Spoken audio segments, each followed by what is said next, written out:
next topic is characteristics of a chemical equilibrium. So chemical equilibrium can be attained from either side. किसी भी side से, चाहे reactant की side से चाहे प्रोडक्ट की साइड से, दोनों साइड से ऑब्टेन हो सकता है. Number 2, equilibrium is dynamic in nature. मतलब कि इक्विलिब्रियम जो है, रिएक्शन जो है वो does not stop. Equilibrium position पे रिएक्शन स्टॉप नहीं होती है.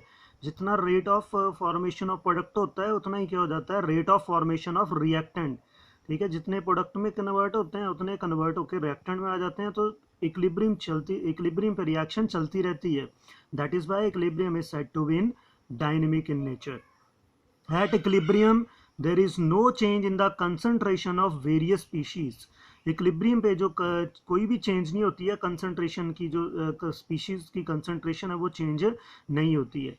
The equilibrium state remains unaffected, very important point, by the presence of catalyst. जो इक्विलिब्रियम स्टेट है वो कैटलिस्ट के वजह से इफेक्ट नहीं होती है. Catalyst helps to attain the equilibrium state rapidly. मतलब कोई रिएक्शन जो है वो फास्ट हो सकती है, उससे रेट उसका फास्ट हो जाएगा, बट जो इक्विलिब्रियम पॉइंट है, इक्विलिब्रियम पोजीशन है, वो वैसे की वैसे रहेगी. जैसे कोई रिएक्शन 70% कंप्लीट है, वो 8 आवर्स में कंप्लीट हो रही है, 70% इक्विलिब्रियम में चली जा रही है. तो कैटलिस्ट क्या करेगा, उसको सपोज 2 आवर्स में उसको कर देगा जल्दी जल्दी. ठीक है जी, बट 70% ही रहेगा. ये नहीं है कि उसको क्या कर देगा, वो इक्विलिब्रियम पॉइंट को चेंज कर देगा. ठीक है, कंसंट्रेशन को बदल देगा, ऐसा कुछ नहीं होगा. Last is the observable physical properties of the process जो होती हैं, दे बिकम कांस्टेंट. जो भी हमारे प्रॉपर्टीज होती हैं, ऑब्जर्वेबल प्रॉपर्टीज, ऊपर भी हमने डेफिनेशन में किया था, वो क्या हो जाएंगी, कांस्टेंट हो जाएंगी. So these are the characteristics of equilibrium, chemical equilibrium. Next is important, law of mass action. So what is law of mass action? So at constant temperature, the rate of a chemical reaction is directly proportional to the product of. यहाँ पे confusion होती है. जब हम थे पढ़ते थे तो हमें भी काफ़ी ज़्यादा confusion होती थी. तो है क्या चीज़ है कि बोला, rate of a chemical reaction is directly proportional to the product of molar concentration of the reactants. Product ये मल्टीप्लाई है. ठीक है जी, reactants each raised to a power equal to its corresponding stoichiometric coefficient appearing in the balanced chemical equation. So this is law of mass action. अब इसको हम understand करते हैं कि कैसे है, बेसिकली कैसे होगा, किस तरह से इसको अप्लाई करेंगे.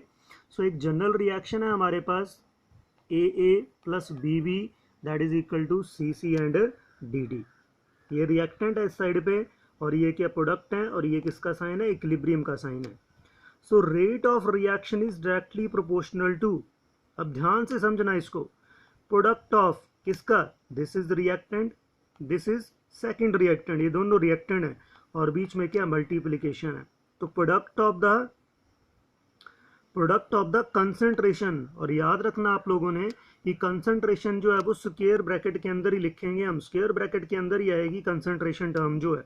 सो ये रिएक्टेंट एक हो गया, ये बी हो गया, ए और बी, और इन कंसंट्रेशन के अंदर आगे दोनों का प्रोडक्ट है. और ये जो पीछे लगे होते हैं, these are called as the stoichiometric coefficient.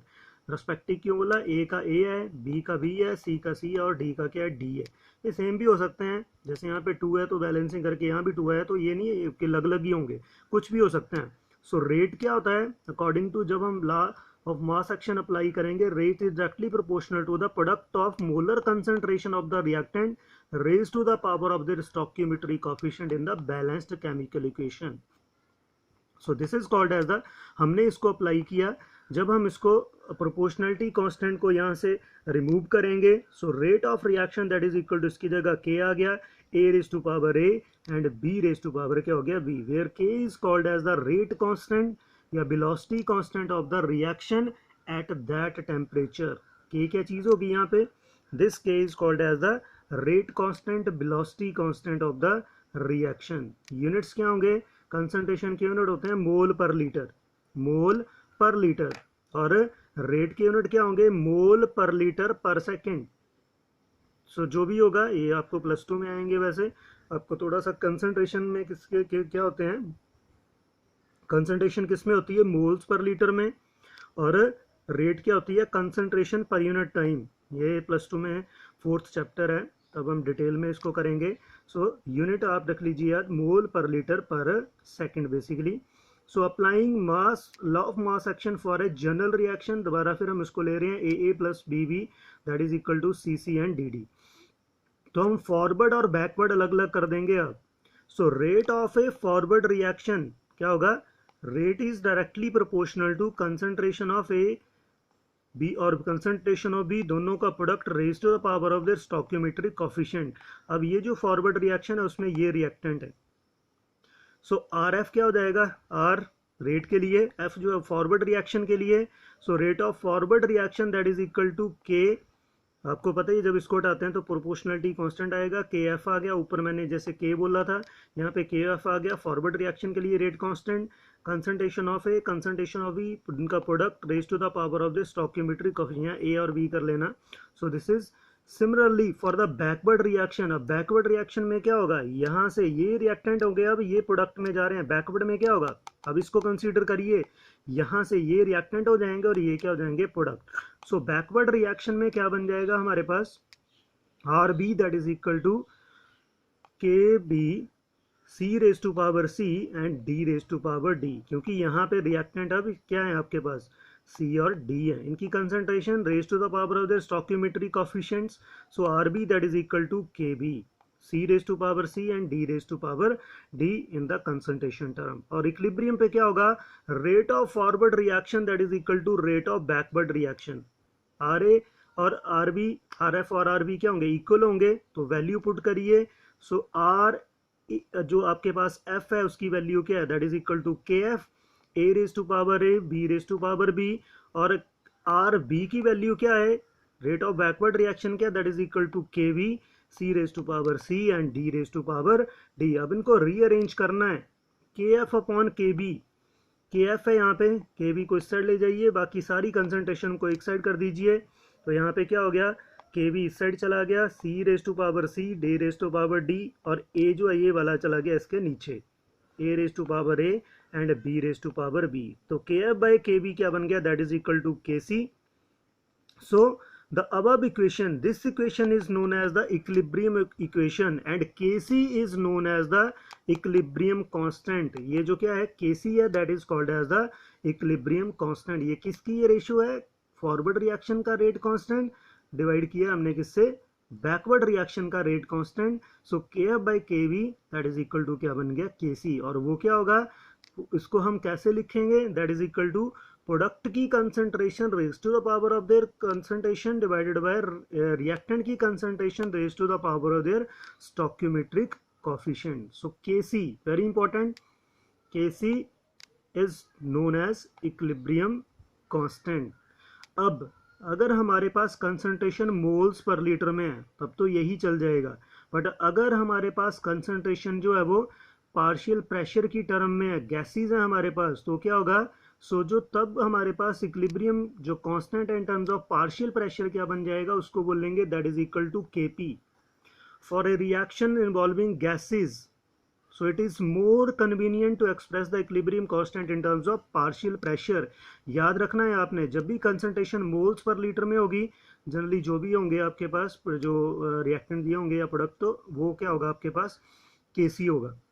जब गैसेज होंगी सारी की सारी, तब हमारे पास क्या आ जाएगा, एक सेकंड टर्म आ जाती है that is called as the Kp।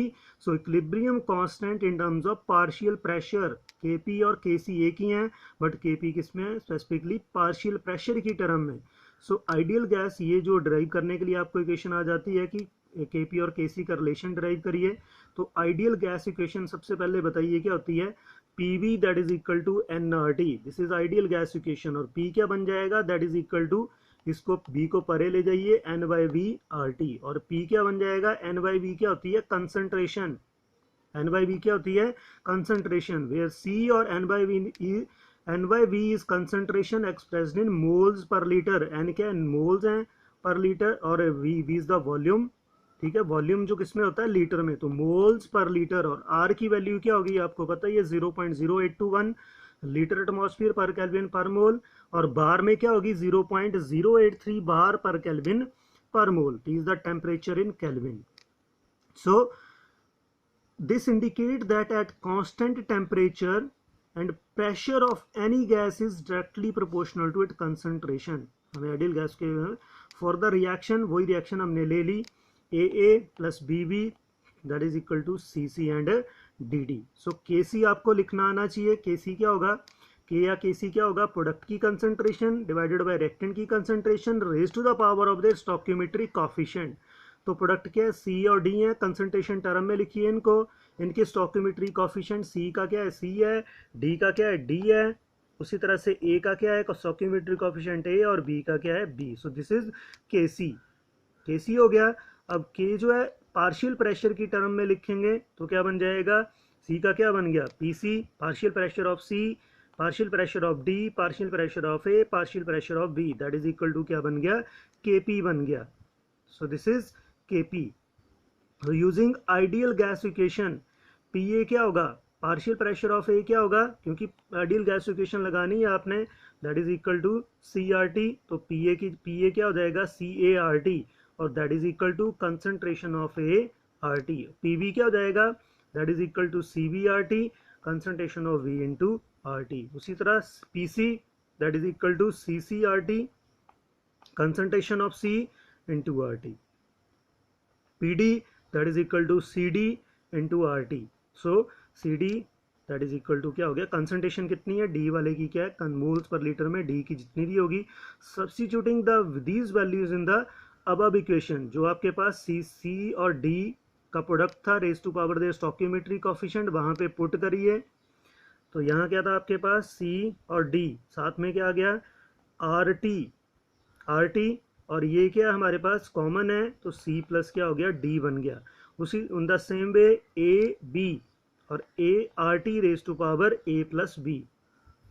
So KP that is equal to क्या बन गया, ये RT आपके पास कॉमन आ गया, ठीक है जी, RT C प्लस D, और ये पावर जो है वो ऊपर जाके क्या हो जाएंगी, minus CD plus minus A minus B. A plus B को माइनस माइनस चेंज कर दिया, क्या बन गया, माइनस A माइनस B, और that is equal to KP. और ये क्या होता है हमारे पास, आपको पता ही है, प्रोडक्ट की कंसंट्रेशन अपॉन रिएक्टेंट की कंसंट्रेशन क्या होता है, KC होता है, और ये RT है, रेज टू पावर क्या बन गया, डेल्टा N. डेल्टा N क्या चीज़ है, number of moles of gaseous product minus number of moles of the gaseous reactant in the balanced chemical equation. So this is the relation, very important relation, KP that is equal to KC into RT raised to power delta NG, या delta N भी लिख लीजिए, NG लिखोगे तो आपको पता चल जाएगा किसके लिए है, गैसियस रिएक्टेंट के लिए. सो this is very important relation, and the above equation represents the relation between KC and KP. आपको पता ही है, और ये इससे न्यूमेरिकल भी आ जाते हैं कई बार. अब रिलेशन मतलब जब डेल्टा NG क्या होगा, that is equal to number of moles of product minus number of moles of reactant. सिर्फ गैसेस की बात होगी यहाँ पे. सो जब डेल्टा NG आपके पास क्या होगा, जीरो होगा, तो यहाँ पुट करिए डेल्टा NG क्या हो गया, जीरो. RT के बराबर जीरो क्या हो जाएगा, 1. सो KP किसके बराबर हो जाएगा, KC के बराबर. तो ये इस तरह के क्वेश्चन आ जाते हैं आपको MCQ में. और जब डेल्टा NG क्या होगा, पॉजिटिव होगा, ये क्या होगा आपका पॉजिटिव. सो KC इंटू RT कुछ भी होगा, कुछ भी पावर 1 ही ले लो, चाहिए पॉजिटिव में 1 ही ले लीजिए, तो KC इंटू RT तब जाके क्या आ रहा है, KP. सो क्या होगा, KP is greater than KC. अगर ये डेल्टा NG क्या होगा, नेगेटिव होगा, so KC divided by RT that is equal to KP. तो उस टाइम क्या होगा, KC क्या होगा, ग्रेटर होगा. तो ये आपको नॉलेज होना चाहिए कि KP और KC जो है वो किस तरह से वो एक दूसरे से रिलेट करते हैं, ठीक है. जब delta NG that is equal to 0, तो KP और KC क्या होंगे, इक्वल होंगे दोनों के दोनों. यूनिट्स क्या होंगे, KP के आपको पता है atmosphere raise to power delta NG, और KC क्या होंगे, मोल पर लीटर डेल्टा NG. इससे से हम जो है वो यूनिट्स निकाल सकते हैं. तो इसके लिए आपको मैं न्यूमेरिकल दूंगा इसके लिए, तो वो आपने करना है.